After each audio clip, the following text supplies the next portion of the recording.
खबरों में बने रहने के लिए बेल आइकन दबाइए और हाँ, फर्स्ट इंडिया को सब्सक्राइब जरूर। स्वागत है। एक बड़ी खबर का रुख करते हैं। धौलपुर जिला कलेक्टर का साहस या दुस्साहस। दरअसल कलेक्टर साहब का एक आदेश चर्चा में बना हुआ है। सोशल मीडिया पर बिना पंजीकृत माध्यमों पर खबर प्रसारण पर रोक लगाई गई है। सुप्रीम कोर्ट के case Alok Srivastava versus union of India का हवाला दिया गया है और आपदा प्रबंधन अधिनियम 2005 के तहत यह आदेश जारी किया गया है। इसके जरिए गैर सत्यापित गलत सूचना प्रसारण से पैनिक की बात कही गई है। अब इस आदेश को लेकर अलग अलग राय भी सामने आ रही है। इस दौरान एक वर्ग का माना जा रहा है कि वो इसको सही मान रहा है क्योंकि काम करना हो रहा था मुश्किल, ऐसा वो कह रहा है।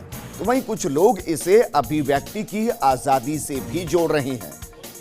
कलेक्टर राकेश जायसवाल का बयान इस पर आया और कहा कि बिना पंजीकृत माध्यमों द्वारा भ्रामक खबरों से बिगड़ता है माहौल और जनसंपर्क निदेशालय और सूचना प्रसारण मंत्रालय से रजिस्टर्ड नहीं है, उन्हीं के लिए यह आदेश जारी किया गया है। मेरे सहयोगी लक्ष्मण राघव मेरे साथ जुड़ चुके। लक्ष्मण, यहां तक तो समझ में आता है कि अगर किसी पोर्टल पर या किसी यूट्यूब चैनल पर या सोशल मीडिया माध्यम पर गलत खबर है जिससे दंगे भड़क सकते हैं, छवि खराब हो सकती है, उस पर कार्रवाई तो समझ में आती है, लेकिन इनके चक्कर में सबको इसी एक लाठी से हाँकना, ये कहां तक सही? देखिए विजेंद्र, निश्चित तौर पर इस तरह के सवाल जरूर उठेंगे क्योंकि जो आदेश है एक बड़ा आदेश है अपने आप में। हालांकि उन्होंने इसमें लिखा है कि दरअसल ये जो समय है पैंडेमिक का समय है, इसलिए पहचान करना मुश्किल है, इसीलिए ये आदेश सब पर लागू होगा जो इस तरह से जो रजिस्टर्ड नहीं है सूचना मंत्रालय से या सूचना जनसंपर्क विभाग राजस्थान से, तो उन पर लागू होगा। जो यूट्यूब, फेसबुक, इंस्टाग्राम या दूसरे व्हाट्सएप ग्रुप, टेलीग्राम, इन पर जो है खबरें प्रसारित करते हैं, एक तरह से बुलेटिन पढ़ते हैं जैसे एंकर पढ़ता है, और इनके जो प्रतिनिधि होते हैं वो माइक बनाकर बाइट्स वगैरह जो लेते हैं। अब इसको लेकर देखिए अलग अलग राय आ रही है। आपकी बात भी ठीक है कि सबको एक लाठी से आंकने की कोशिश तो नहीं है ये, क्योंकि कहीं ना कहीं अभिव्यक्ति की आजादी की बात है। उनका जो है उनका तर्क ये है, जिसमें बहुत ये बड़ा डिटेल्ड आदेश निकला है, मैं आपको बताऊं विजेंद्र। 5 पन्नों का ये आदेश है जिसमें पूरी जानकारी दी गई है। Alok Srivastava versus union of India case का हवाला है, आपदा प्रबंधन अधिनियम की बात कही गई है। उसमें ये भी कहा गया है कि दरअसल इस तरह की खबरों से जो है प्रभाव पड़ता है और पैनिक की स्थिति हो जाती है।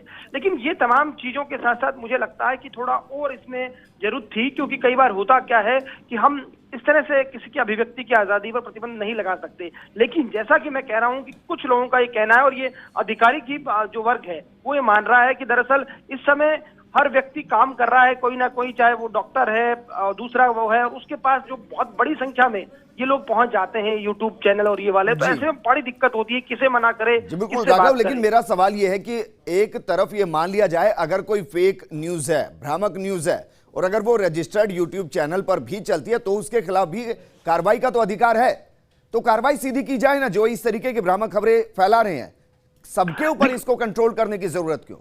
देखिए बिल्कुल आप जो कह रहे हैं उसमें मतलब यही है कि खबर पर अगर ऐसी खबर है तो उस खबर पर कार्रवाई हो और उस खबर करने वाले को कहा जाए।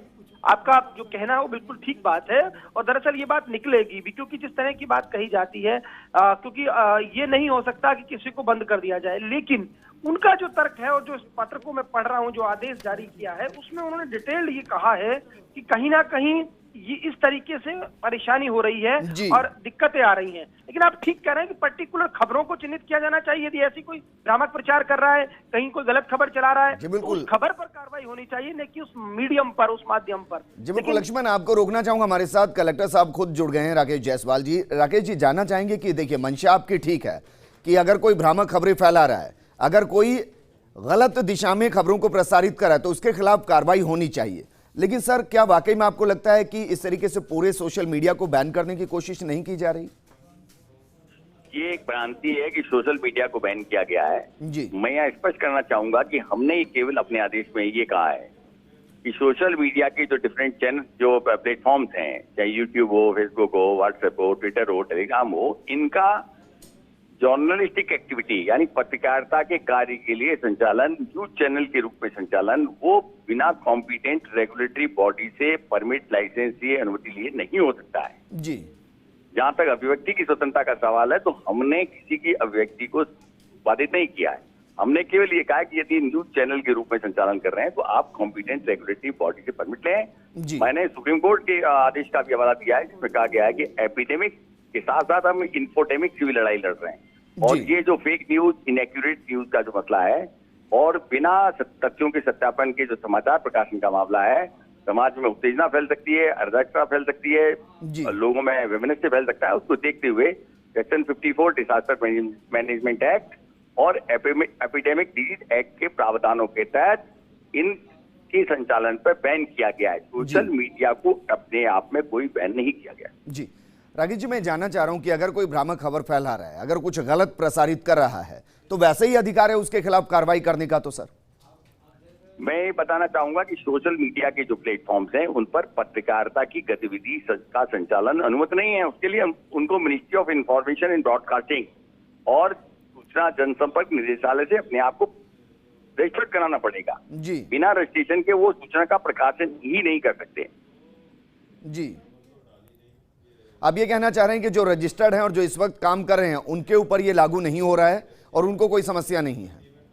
समस्या तो ये है कि अगर फेक और इनएक्यूरेट रिपोर्टिंग अगर होती है तो हमारा ये प्रतिबंध रहेगा। लेकिन आज की तारीख में मूल समस्या ये है कि बहुत सारे लोग यूट्यूब चैनल चला रहे हैं, जी, फेसबुक पे लाइव शोज कर रहे हैं और उन्होंने किसी प्रकार की कोई परमिशन अपने नहीं ली है। तो हमने ये दो चीजों को बैन किया कि भाई न्यूज चैनल के रूप में अगर आप संचालन कर रहे हैं तो आप रेगुलेटरी बॉडी जो है उनसे आप परमिशन लीजिए। और दूसरी बात है कि सेक्शन 54 को इन्वोक किया है कि इन हालात में जबकि देश संक्रमण के काल से गुजर रहा है और कोरोना के योद्धा लड़ाई लड़ रहे हैं, अगर उनको सहयोग नहीं मिलेगा, उनका मनोबल टूटने के लिए आप बिना तथ्यों के सत्यापन के खबरों का प्रकाशन करेंगे तो समाज में बहुत बड़ी अराजकता की स्थिति उत्पन्न हो रही। तो उन सबको देखते हुए हमने प्रतिबंधित किया है। चलिए राकेश जी, शुक्रिया हमारे साथ जुड़ने के लिए और महत्वपूर्ण जानकारी देने के लिए। उनका मकसद सिर्फ इतना कि जो भ्रामक खबरें फैला रहे हैं और जिनका कोई रिकॉर्ड सरकार के पास नहीं है उनके ऊपर ये नियम लागू होता है और जो बाकायदा रजिस्टर्ड है और जो काम कर रहे हैं उनके ऊपर ये नियम लागू नहीं होता। वैसे भी अधिकार है सरकार के पास, प्रशासन के पास कि अगर कोई भी भ्रामक खबर फैलाता है, कोई भी इस तरीके की खबरों को पोस्ट करता है जिससे तनाव की स्थिति उत्पन्न हो सकती है या फिर स्थिति बिगड़ सकती है, तो वैसे भी सरकार और प्रशासन के पास अधिकार है कि वो उनके खिलाफ कार्रवाई कर सकता है।